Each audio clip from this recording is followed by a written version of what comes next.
Hello বন্ধুরা, কেমন আছো তোমরা সবাই? আশা করছি ভালো আছো, সুস্থ আছো। আজকে একটা রান্নার ভিডিও নিয়ে চলে এসেছি তোমাদের কাছে।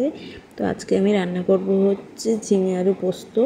তো আমি কড়াই বসিয়ে দিয়েছি গ্যাসের উনুনে। তো এখন কড়াই গরম হয়েছে, গরম হওয়ার পর তেল দিয়ে দিয়েছি। তেল দেওয়ার পর এখানে দিয়ে দিয়েছি হচ্ছে কালো জিরে, আর দিয়েছি তোমার হচ্ছে একটু শুকনো লঙ্কা ফোড়ন দিয়ে দিয়েছি। দিয়ে ডুবো করে কাটা আলুগুলো দিয়ে দিয়েছি। দিয়ে এবার নুন দিয়ে দিয়েছি। দিয়ে ভালো করে ভাজা ভাজা করে নেব। একটু ভাজা হতেই দিয়ে দেবো হচ্ছে ডুমো করে কাটা ঝিঙেগুলো। বেশ একটু বড় বড় সাইজেই কাটবে তোমরা, আমিও সেইভাবেই কেটেছি। কেটে এবার ভালো করে এটাকে নাড়াচাড়া করব। আর এখানে দিয়ে দিয়েছি 4টে চেরা কাঁচা লঙ্কা। দিয়ে ভালো করে নাড়াচাড়া করে একটু সামান্য হলুদ দিলাম। শুধু সাদা সাদাও ভালো লাগে না, ওই জন্য হলুদ দিয়েছি। হলুদ দিয়ে একটু ভাজা ভাজা করব। করার পর এটাকে একটু ঢাকা দিয়ে 2 মিনিটের মতো রেখে দেবো।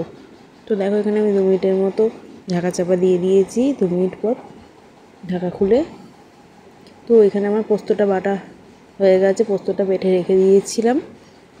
আর এখানে আমার দেখো মোটামুটি হাফ সিদ্ধ হয়ে গেছে আলুগুলো। আর ঝিঙে থেকে যা জল বেরিয়েছে সেটাও টেনে গেছে। তো এখানে সামান্য পরিমাণ গরম জল আমি এখানে দিয়ে দিলাম। আর যেহেতু আলুগুলো একটু বড় বড় সাইজে কেটেছি, একটু জল পরিমাণ একটু বেশি দিয়েছি যাতে আলুগুলো সিদ্ধ হয়ে যায়। তো দেখো আমার জলটা অনেকটাই টেনে গেছে। এবার আমি দিয়ে দেবো হচ্ছে বেটে রাখা পোস্তটা। তো দেখো এখানে আমি পোস্তটা ভালো মতো বেটে রেখেছি। আবার একটু বাটিটা ধুয়ে আমি দিয়ে দিলাম। দিয়ে এটা গামাখা হয়ে যাবে, তারপর এটা নামিয়ে নেব। তো দেখো আমার অনেকটাই টেনে গেছে এটা। আর নামানোর আগে সামান্য চিনি দিয়ে যাতে ব্যালেন্সটা ঠিকঠাক থাকে। আর পোস্তটা একটু মিষ্টি মিষ্টি ভালো লাগে। তো কেমন লাগলো তো ঝিঙে আলু পোস্ত